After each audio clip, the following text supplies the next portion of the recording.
Alright guys, welcome back to another video of Tkinter with Python 3. In this video we'll be seeing about how to create a GUI based tic-tac-toe game. So this is the code for it. I'll just show you the output.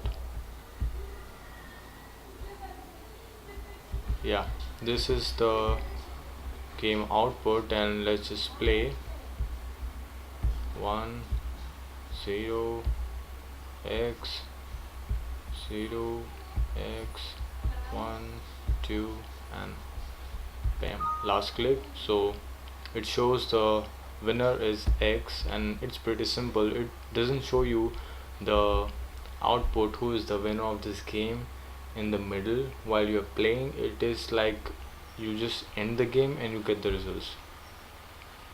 We'll just run that again so it will be clarified more. So x 0 x 0 0, and so we can see that 0 has already won, but it doesn't show you who is the winner, and x. Now again, to confirm, just press 0 or any other button.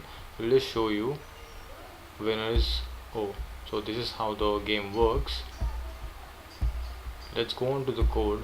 So what I've done here is that it's basic Tkinter, importing Tkinter with the message box. This is the message box, what it is used for, who won the game.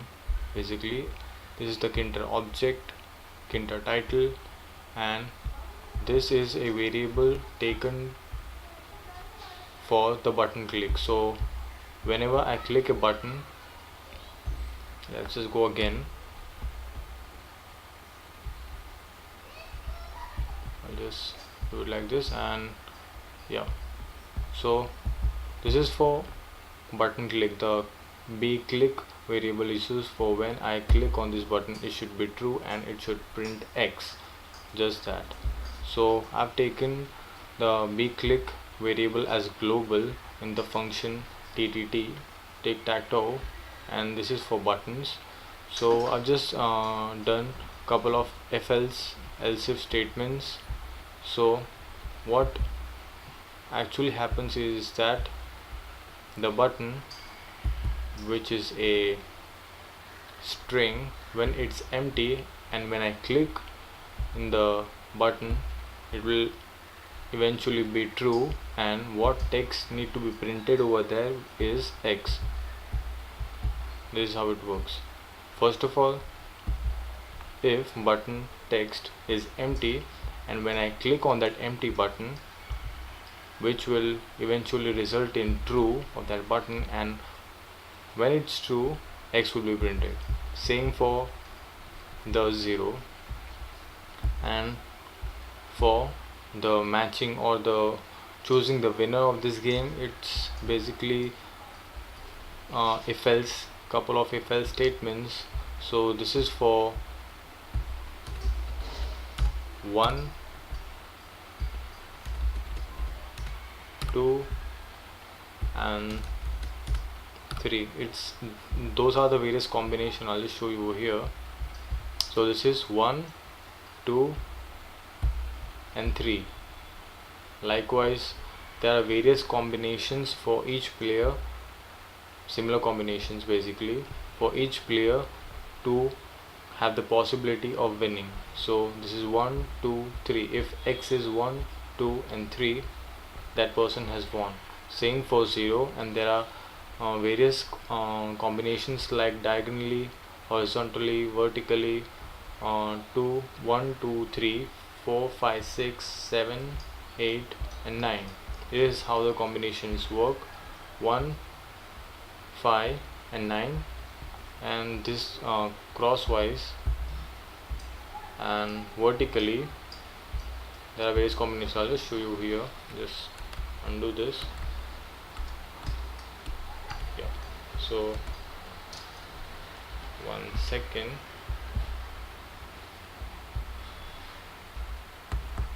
I'll just comment it down over here.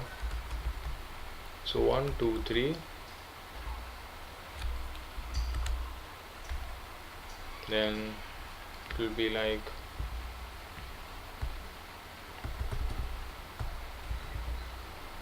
hashtag 456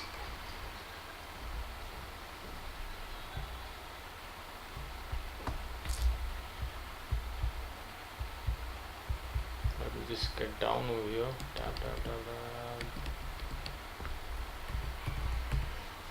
hashtag 7 8 9.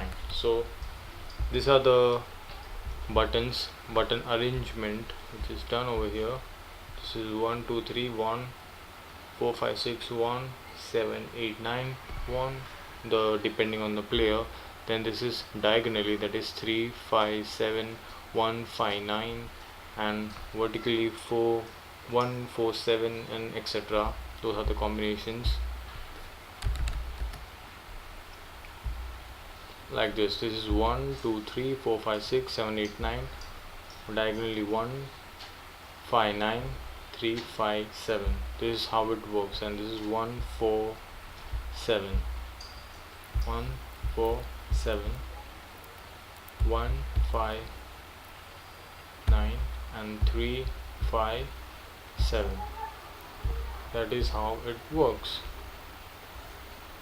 It is all dependent on that, and this much of is for the player X, and this entire is for player 0. So the combinations are same for both players, and yeah, the combinations are same for both players. I've just done for each combination 1 2 3, it should show the winner is this, but I've not done over here. It's all same. Even if you don't do it, it will just show you at the last. You can just print same like this as player 0, or you can either do it like the player X. It's all same, it doesn't make much difference. I'll just bring back this up. Okay, sorry. Yeah, that's perfect. You can do either like this, the player X and player 0. So 1 2 3, if button X X X, then player, a pop-up will appear which will be a message box, Tkinter message box, and so here the winner is X or 0. And this is the string which I've taken for the button over here, this string variable. As I click on that button, what should be printed, which is X. So this is the variable, string variable, which will hold the click and print X on that button.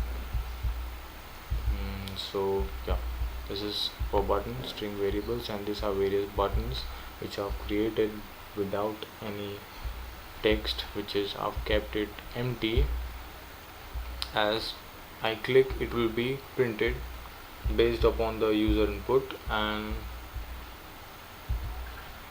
this is the Lambda function. So this is the main function which I'm actually printing something on that button. And what Lambda function does is that it is an individual function which performs the operation independently on an individual button.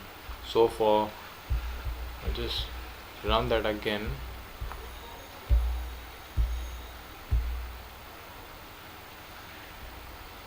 So this is the button 1. So when I click on that button, it should be 1. So it acts as an individual function. Yeah. So same for, if it's empty, it will just print the particular player option.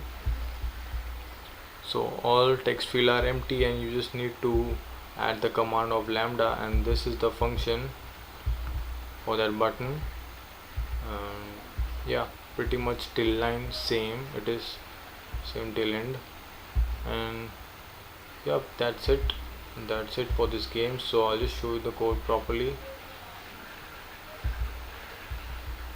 It is, yeah, that's That's good.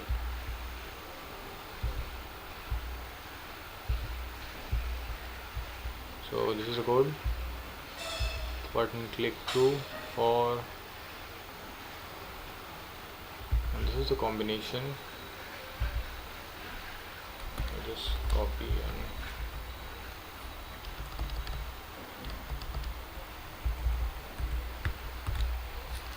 9,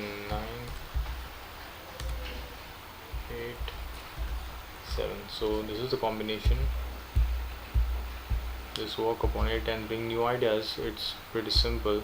Just put on some couple of if else statements, or you can also provide a class and keep all the things in that class and provide multiple functions. Yep,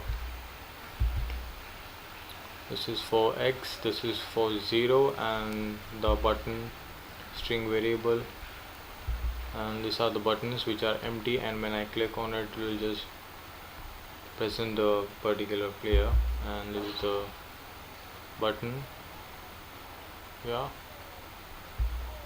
let's show you the output again. Run. Okay,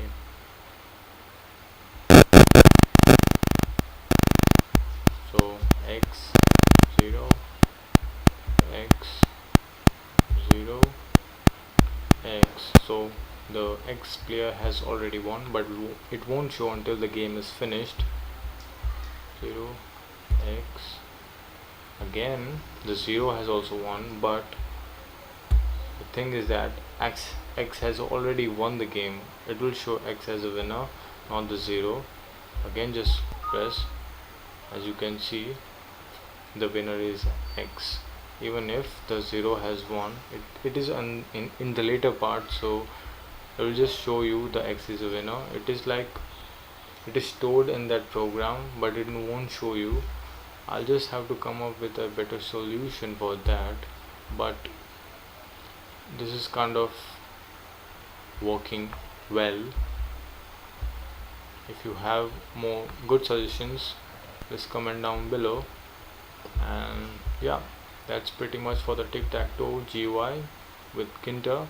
And thanks for watching this, and talk to you in the next one.